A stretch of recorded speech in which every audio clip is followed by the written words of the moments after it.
तो बेटा देखते हैं अगला जो क्वेश्चन हमारा, एक समांतर प्लेट वायु संधारित्र की धारिता 2 माइक्रोफैरड है जब इसकी प्लेटों के बीच की दूरी की 3/4 मोटाई यानी टी का मान दिया 3/4d की के परावैद्युतन की प्लेट रखी जाती है, तब संधारित्र की धारिता 4 माइक्रोफैरड हो जाती है। के का मान ज्ञात कीजिए जहां प्लेटों का तथा परावैद्युत प्लेटों का क्षेत्रफल समान है। सॉल्यूशन लिख लिए हम लोग। यहाँ से देखो क्या दिया गया, समांतर प्लेट वायु संधारित्र की धारिता को C नॉट मान लिया, फार्मूला होता है epsilon not A upon D, और परावैद्युत पदार्थ अगर दिया है तो T मोटाई की प्लेट खिसकाने पर जो संधारित्र की धारिता है, डेरिवेशन हम लोगों ने किया था बेटा, ऐसे कुछ था, एक प्लेट यहाँ पे रखा था और T मोटाई की हम लोगों ने एक परावैद्युत पदार्थ रखा था, तब जो फार्मूला आया था वही यहाँ पे लिखना है। तो C बराबर क्या आया था, D minus T, sorry D minus T नहीं, एप्सिलॉन नॉट A बटे में D minus T plus T upon के, ये आया था फार्मूला हमारा बेटा, ठीक है। अब अगर अनुपात निकाल दें हम लोग दोनों धारिताओं का, तो C नॉट, इसलिए यहाँ पे लिख लेंगे, इसलिए C नॉट अपॉन C बराबर, ध्यान से देखना, C नॉट अपॉन C बराबर, तो C नॉट का मान क्या रखेंगे हम लोग बेटा, एप्सिलॉन नॉट A और बटे में D है, यहाँ से epsilon not A upon D, और यहाँ पे C का मान रखेंगे तो एप्सिलॉन नॉट A बटे में D minus T plus T upon के। इसको सॉल्व करेंगे बेटा तो हो जाएगा C नॉट अपॉन C बराबर, करते हैं इसको, एप्सिलॉन नॉट A बटे में D गुणे में, इसको चेंज कर देंगे तो ये ऊपर हो जाएगा और ये नीचे हो जाएगा, गुणे में हो जाएगा, इस बड़े वाले बटे को चेंज कर दिया हम लोगों ने गुणे में, तो D minus T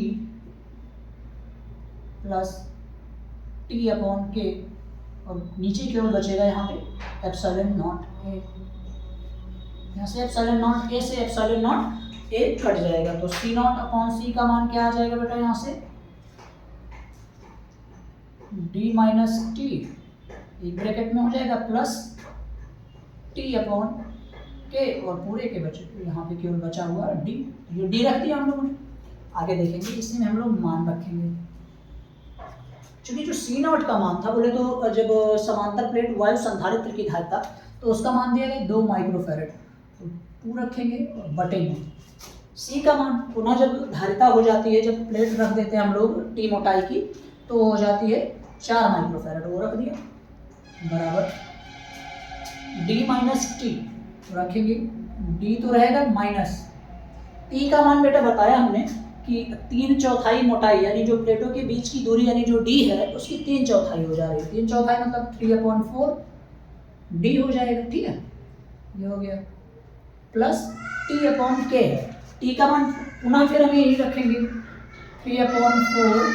into D, और बटे में K है यहाँ पे, तो K रख देंगे यहाँ पे, ठीक है, पूरे के बटे हो जाएगा यहाँ से D 2/4, यहाँ से देखेंगे बेटा क्या हो जाएगा, यहाँ पे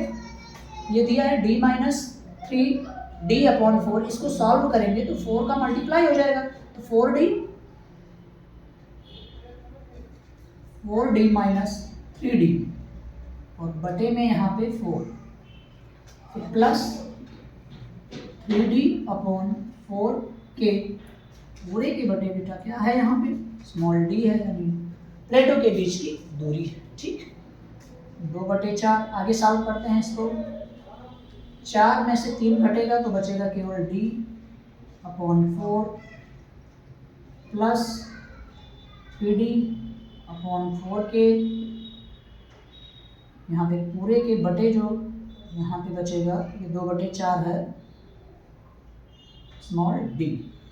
ऊपर ध्यान से देखना बेटा, d को हम लोग कॉमन कर रहे हैं, ठीक है, केवल d को कॉमन करेंगे तो 2/4 बराबर,